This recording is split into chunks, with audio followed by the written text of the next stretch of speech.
बिस्मिल्लाहिर्रहमानिर्रहीम। Welcome YouTube channel में। Winter vacation जैसे सर्दियों का सीज़न है, इसमें हम हड्डी गुड्डी का सालन बहुत ज़बरदस्त और बहुत सिंपल सा बनता है, एक न्यू तरीके से सिखाएंगे। उसका टेस्ट भी और जायका भी बिल्कुल डिफरेंट होगा। ये देखिए, मैंने दो नलियाँ और मिक्स हड्डियाँ ली हैं। इनका ज़बरदस्त सा सूप तैयार करेंगे एक डिफरेंट स्टाइल में। जल्दी से हमारे चैनल को सब्सक्राइब कर लें। चलिए शुरू करते हैं। बिस्मिल्लाहिर्रहमानिर्रहीम। ये देखिए, दो मैंने नलियाँ ली हैं और ये सब मिक्स हड्डियाँ। इनको हम अच्छी तरह वॉश करना है। सबसे पहले ये कि इसको अच्छी तरह वॉश कर लें।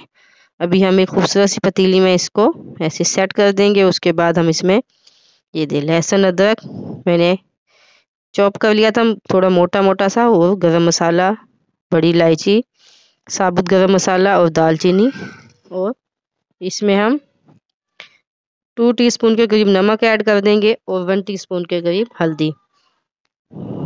इसको हम कम से कम ही 1.5-2 घंटे के लिए हल्की आंच पर पकने के लिए रख देंगे ताकि हमारी ज़बरदस्त सी हड्डियाँ गल जाएं। अब हम इसका मसाला तैयार कर लेते हैं। ग्रेवी, ये मैंने प्याज तकरीबन 3 अदद प्याज को अच्छी तरह ग्राइंड कर लिया। आप चॉप करके भी ऐड कर सकते हैं, जैसे आपको इजी लगे। इससे ये कि ग्रेवी और मसाला बहुत ज़बरदस्त सा बनता है।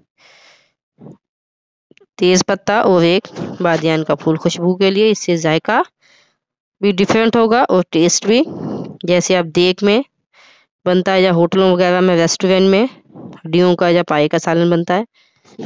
अब इसमें हम लहसुन अदरक का पेस्ट और हरी मिर्चें मैंने ग्राइंड की थी वो ऐड करेंगे, और टमाटर, इसका भी पेस्ट ही ऐड करना है। 1 टीस्पून के करीब हम इसमें गरम मसाला ऐड करेंगे, 1 टीस्पून लाल मिर्च, 1 टीस्पून हल्दी पाउडर और 2 टीस्पून के करीब नमक, और 1 टीस्पून के करीब हमें सूखा धनिया पिसा हुआ। इसको हम 2-3 मिनट के लिए पका के, अब हम जो हड्डियाँ हमारी गल चुकी हैं, अब हम इसको निकाल के इसमें 5 से 10 मिनट के लिए हम इसको अच्छी तरह भून लेंगे, पकाएंगे, ताकि हमारी हड्डियों का टेस्ट भी अच्छा हो, बिल्कुल हींक वगैरह ख़त्म हो जाए।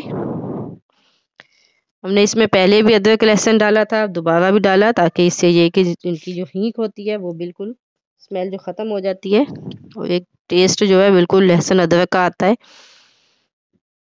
इनको हमेशा पहले निकाल के अच्छी तरह 2-3 मिनट या 5 मिनट के लिए इसको अच्छी तरह भून लें, तो इनका जायका और टेस्ट बिल्कुल अच्छा होगा, इसमें हींक वगैरह बिल्कुल नहीं आएगी।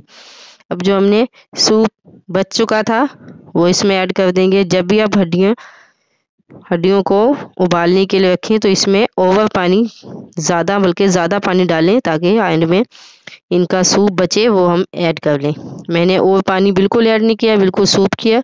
इसमें हरा धनिया और अदरक, ये देखिए हमें ज़बरदस्त सा हमारा ये हड्डी गुड्डी का सालन रेडी हो चुका है, बिल्कुल यखनी और सूप की तरह। अभी डिश आउट करते हैं। ये देखिए माशाल्लाह कितना ज़बरदस्त से तैयार हो चुका है।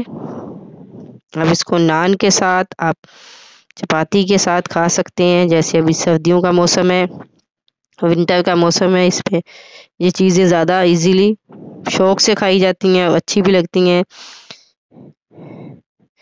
और इनसे हमारे जोड़ों हड्डियों वगैरह के दर्द भी ख़त्म हो जाता है। ये बहुत ज़बरदस्त सी ये रेसिपी है और टिप्स है। अगर आपको हमारी रेसिपी अच्छी लगी, शेयर और लाइक ज़रूर कीजिएगा। दुआओं में याद रखिएगा, फीडबैक देना मत भूलिएगा। अल्लाह हाफिज़।